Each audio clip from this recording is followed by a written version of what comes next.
Born in the USA is constantly making politicians look stupid. And if your friends think that Born in the USA is a patriotic song, or if they play it at their 4th of July barbecues, they are very, very wrong. In fact, it may be one of the most politically controversial songs of the past 40 years. Let me explain.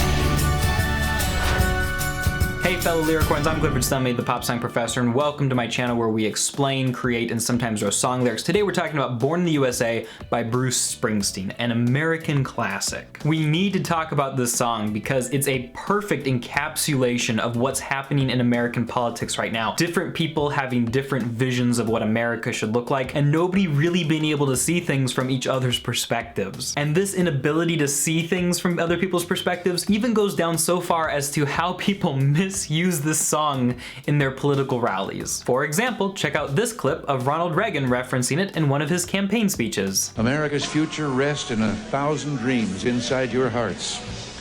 It rests in the message of hope in songs of a man so many young Americans admire, New Jersey's own Bruce Springsteen. He actually thought that Born in the USA is a message of hope about young Americans' dreams. Hint, this song is not about being patriotic or about young Americans' dreams. Unless it's about those dreams being crushed. But the list of people who got it wrong continues on. This guy named George Will wrote an article about it called Yankee Doodle Springsteen, and he says, "I have not got a clue about Springsteen's politics, if any, but flags get waved at his concerts while he sings songs about hard times. He is no whiner, and the recitation of closed factories and other problems always seems punctuated by a grand, cheerful affirmation, 'Born in the USA.'" George Will didn't get it either, guys. Reagan and George took a song that was about one thing, saw certain words in it, and interpreted them completely incorrectly. And we do that same thing in our politics. Everybody wants something different. I want bad lyrics outlawed and for everybody to have a pet unicorn, but have we considered that other people might think that the best version of America looks different than the version that we have? And what do we do when we realize that other people's versions might also be valid? Well, in this video, we're gonna take a look at one person's version of what America did look like. That's Bruce Springsteen's, and he does it in such a powerful way in the song. Essentially, he went to perform at a benefit concert for American veterans after the Vietnam War, and he really wanted to write a song that captured the experience of American vets. He was writing a song called Vietnam, and it eventually became Born in the USA. Now, I will say briefly, guys, that at the end of this video, I will have links here to explanations of Hotel California and Bohemian Rhapsody, so be sure to stick around and check those out. Not just this explanation of Born in the USA, but that being said, let's continue on. Let's take a look at verse 1. He sings, "Born down in a dead man's town." Okay, small town America probably. "The first kick I took was when I hit the ground. You end up like a dog that's been beat too much, till you spend half your life just covering it up, dealing with the pain and the suffering of having to live." Apparently, Bruce Springsteen thinks that that kind of pain and suffering of just life in general, the normal stuff we all have to deal with, exists in America as well. In verse 2, we hear, "Got in a little hometown jam, so they put a rifle in my hand, sent me off to a foreign land to go and kill the yellow man." Initially, it sounds racist, right? But I don't think it is. He's saying, you know, I got in trouble back in my hometown, and so they said, all right, you either are gonna go to jail or you're gonna join the army. So he joins the army, gets sent off to Vietnam, and while he's there, a lot of the propaganda and a lot of like American culture was referring to the Vietnamese as the yellow man. This isn't Bruce Springsteen calling Asians yellow. I think it's him referring to the rhetoric and the word choice of the time. And remember, this isn't a positive song, so it's not like he's saying that it was a good way to refer to people. In verse 3, we hear, "Come back home to the refinery," which is a factory. "Hiring man says, son, if it was up to me," assuming that if it was up to him, he'd be able to hire Bruce back, or Bruce's character. "Went down to see my VA, Veterans Affairs man. He said, son, don't you understand?" So he's trying to get a job, he's trying to get benefits, trying to get help, but like nobody's able to help him, and he comes back to a country that is just not going to do anything for him. "I had a brother at Khe Sanh fighting off the Viet Cong. They're still there. He's all gone. He had a woman he loved in Saigon.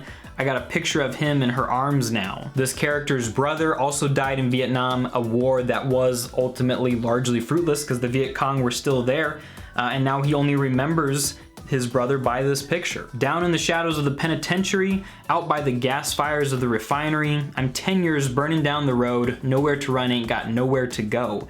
And eventually this story kind of just ends nowhere. He's just stuck. He feels like he's in a solution that he can't make better. No one's willing to help him. He went off to fight for his country. He came back and there was apparently nothing there to help him live a normal life. And that brings us to the chorus, which is the part that confuses everybody. Because if you listen to the verses, you'll know, oh, this song's not a patriotic song. It's not about how great America is. No, the chorus is actually kind of ironic. He sings, "Born in the USA, I was born in the USA." He says that again and again and again. He's saying, look, the USA has problems. And I read a ton of great interviews by Bruce Springsteen, and he definitely was leaning more liberal in his politics, did not appreciate Ronald Reagan referencing him, but he focused a lot on local political change. He did not vote that often, admitted as much in an interview, but at different concerts, he would highlight different local community, social work type organizations that were trying to help those who were less fortunate in that area. He would shout them out and try to get more support at each of those concerts whenever he was in a different location. And he also used a lot of his extra money to be able to do benefit concerts to help people who he thought either needed more attention or needed more financial help. So it's not that he loves the USA or that he hates the USA or anything like that. It's just, I think that he's saying we need to recognize the problems that are there.